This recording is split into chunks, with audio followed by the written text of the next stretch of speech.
Good. E di, tuloy lang tayo.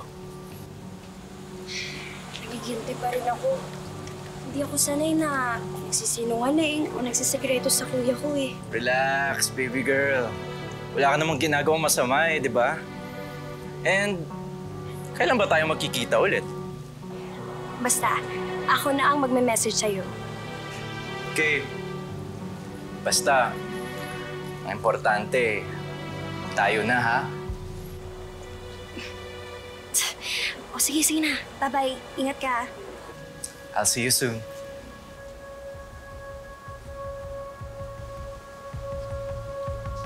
Pre! Mukhang umepekto na naman yung kamandag mo. Siyempre, pare. Sabi ko sa'yo, walang makakatanggi sa akin, di ba? Di ba? It ain't over yet. Dapat makuha mo si Ray. Dapat ma-diversionalize mo siya. At kapag nagawa mo yun, doon na ako bibilip sa'yo. Kung ako sa'yo, kumalma ka lang, mapupunta rin tayo doon.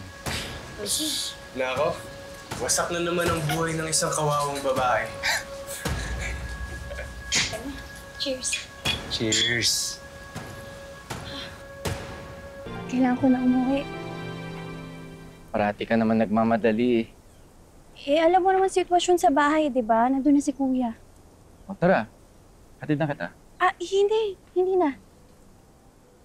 Ba't naman hindi? But, how about the party? This Saturday? Hindi ko pa alam. Ano hindi mo alam? Rain, di ba pinag-usapan na natin to? Mapapahiya pa ako sa tropa if hindi ko umatin. Masyadong late na kasi yung Joril eh. Hindi ako papayagan. Hindi ka na. Bakit hindi? Mahirap explain, okay? Basta, please, just gawan mo ng paraan. You promised me. I really need you to attend. Please, last na to. Rain, please.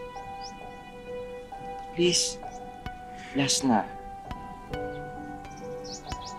Gagawin ko ng paraan, okay? Para sa'yo. Okay. I love you, okay? I love you too.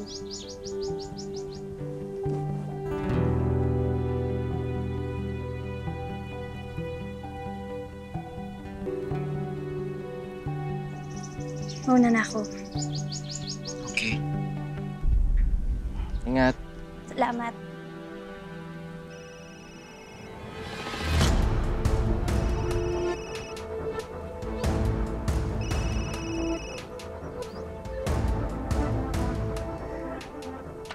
Hello?